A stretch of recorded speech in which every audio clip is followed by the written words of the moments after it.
All right, today we're going to do something that most of us are, a little too afraid to do. We're going to calculate the real cost of a so-called average American life. And I got to warn you, the numbers we're about to uncover, they might just change how you see your own finances forever. Just picture this for a second. You're at the grocery store. Your cart is full of the basics: milk, bread, eggs, and your card gets declined. You feel that hot flash of embarrassment, of failure, just wash right over you. But what if that feeling isn't about you failing at all? What if it's just the cold, hard math of what it means to be average in America today? Because that's really the core of what we're digging into here. The average American is, for all intents and purposes, broke. So let's actually define what average means and see why the math just doesn't seem to add up anymore. Okay, so what does the average household actually earn?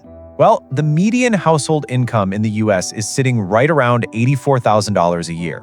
Now, on paper, that sounds pretty good, right? It sounds like you should be comfortable. But let's follow the money. So the very first thing that happens before you even get a chance to touch that money is the government takes its cut. Between federal taxes, state taxes, and FICA, that's for Social Security and Medicare, you can pretty much expect to lose about 22% right off the top. And just like that 84 grand is looking a whole lot smaller. So after all is said and done, your actual take-home pay, the money that hits your bank account, is roughly $5,460 a month. This right here is the real number. This is the only number that matters when you're trying to build a life. And now we get to the heart of the problem. We're going to start subtracting the cost of a completely normal, average life from that take-home pay. And you're about to see very, very quickly why the math just doesn't work. Okay, first up, housing. The standard rule of thumb says 30%, which puts you at $2,100 a month. Bam, you're down to $3,360. Next, transportation. An average car plus insurance plus gas, that's easily another $1,300. Now we're just over $2,000. Food for a small family, let's call it $700. Then you've got utilities and phones at $350, and health insurance, even with your employer chipping in, that's another $200. And finally, the average student loan payment, $350. And poof, you're left with just $460. So what is that $460 supposed to cover? Well, everything else. Putting money into an emergency fund? Nope. Childcare? Not a chance. What about clothes, or when the car breaks down, or a trip to the dentist, or, just having a little bit of fun? That tiny little buffer is supposed to cover all of it. One surprise, one unexpected bill, and you are immediately in debt. This isn't really living, it's just surviving on a knife's edge. So why does it feel so much harder now? It's not in your head, and it's not because people are bad with money. Just look at the numbers since 1990. Sure, wages have gone up 180%. That sounds okay until you see that housing costs are up 400%, and college tuition, a mind-blowing 500%. Your paycheck just hasn't stood a chance. So the obvious solution, the one we all think of, is, well, I'll just earn more money. If I can just get to be above average, I'll be fine. But this, my friends, is the next trap.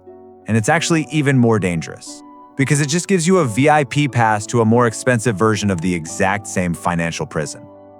So let's meet a family. We'll call them the Parkers.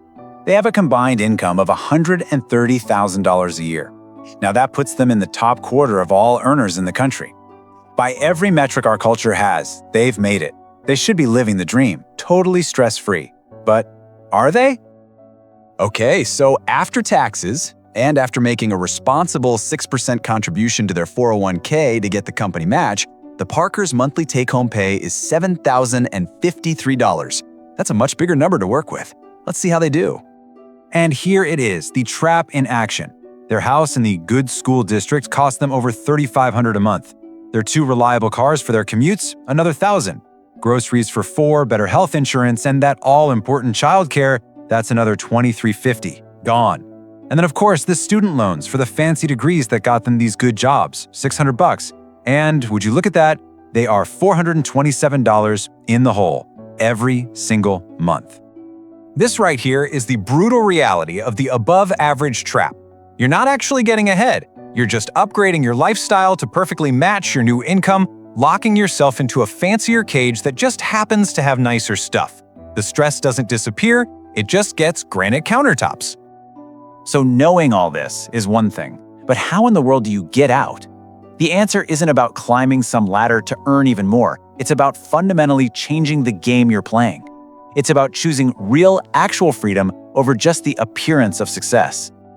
So here's the game plan. First, you have to run your real numbers. Your fixed costs, that's your house, your car, your loans, they need to be under 50% of your take-home pay. If they're not, you're in the danger zone.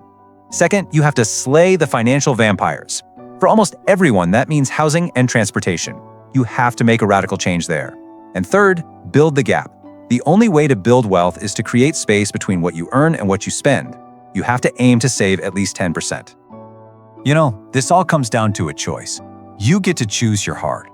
The socially acceptable hard is the constant stress of debt, the anxiety of living paycheck to paycheck, the pressure of keeping up appearances.